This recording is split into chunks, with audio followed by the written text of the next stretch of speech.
Here with us now is President of National Federation of Republican Women, Julie Harris, and Democratic strategist and former New York State Senator David Carlucci. Welcome to both of you. Good morning. Morning. Like I mentioned, Rubio now assuming two major roles in Trump's cabinet, Secretary of State and now interim National Security Advisor. I should mention he is also the acting administrator of USAID, and also the acting archivist for the National Archive. Julie, what does his rise tell you about the Trump administration currently and who the president is leaning on in his inner circle?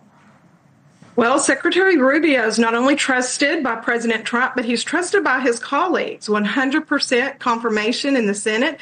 He's trusted by the American people. He's showing us what true leadership is. He's showing us what one leader can do versus four bureaucrats. Now, some of these are temporary roles, so we expect them to be filled. But I have confidence in Senator Rubio, and so do the American people. David, can one person handle both of these roles, even for a short time, effectively, and not to mention, again, the other roles as archivist and in charge of USAID? Yeah, I think we can all agree that this is a race towards mediocrity. When you try to take on too many roles, you do none of them stellar. And I disagree with Julie because leadership is not about shedding all of your values and what you actually stood for. All Marco Rubio is doing is just being a vessel for Donald Trump. And yes, that's the job to some extent, but that doesn't show any true leadership. I don't know what Marco Rubio stands for anymore. I don't know who he is. If you look at his career as a U.S. senator, he's done pretty much a 180. Look what's going on in Ukraine. The fact that we saw those uncomfortable pictures, and it just shows that Marco Rubio is just this vessel. We don't know what he actually stands for anymore, and that's the unfortunate part. I wish him well. It is a very important job or jobs. We'll see what he has next. But I think the other part is all of us political pundits and even the public is just surprised that Marco Rubio hasn't been thrown under the bus already.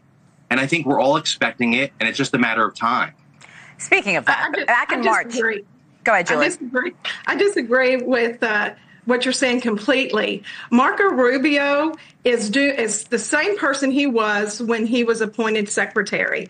Just because he is not taking to social media or going on newscasts to criticize the president does not mean that he's done a 180. And the National Federation of Republican Women is a grassroots organization. Our job is to be out there among the voters, among the people, and they are very happy and have a great deal of trust in Secretary Rubio. All right, guys, let's turn to the economy. Just last week, we know it ended on a high note. That's good news. Warren Buffett, also known as the Oracle of Omaha, announced he's stepping down from his trillion-dollar company.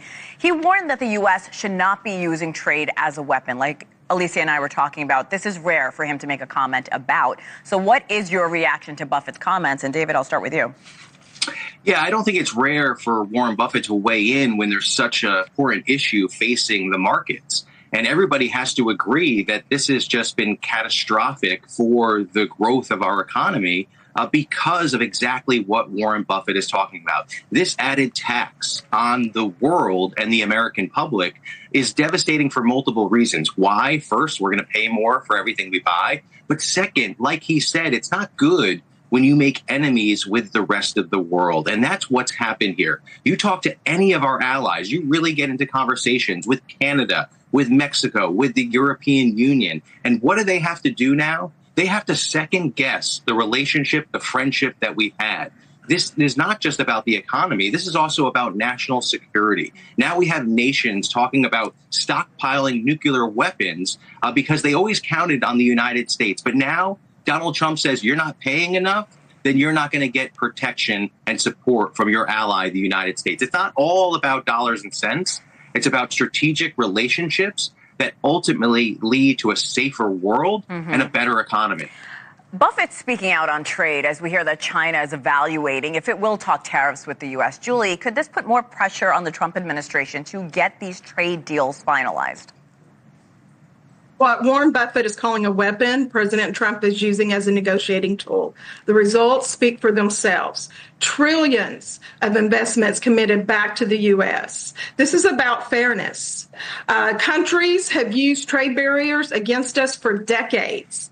Now we finally have a president who will put American workers and American industries first, President Trump is doing exactly what America elected him to do. Julie, I'm going to stick with you for a sec. The Fed meeting is next week. We know that Trump has been leaning on Jerome Powell to bring down interest rates. The Fed has signaled repeatedly they don't plan on doing that. So what should Trump's message be to Americans about the strength of the U.S. economy, especially considering that was one of his main campaign promises on the trail? There are legitimate concerns that the Fed is not in line with our economic reality. We're seeing inflation cool. We know that energy prices are down, gas prices are down.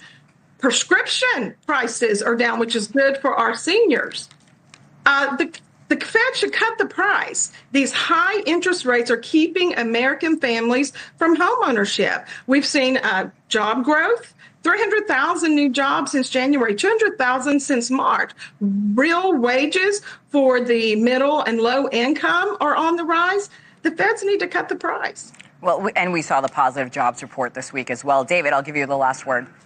Well, I'm just worried that President Trump will try to manipulate or try to influence the Fed to make artificial moves that might help us in the short term, but hurt us in the long term. And I'm just worried about that independence.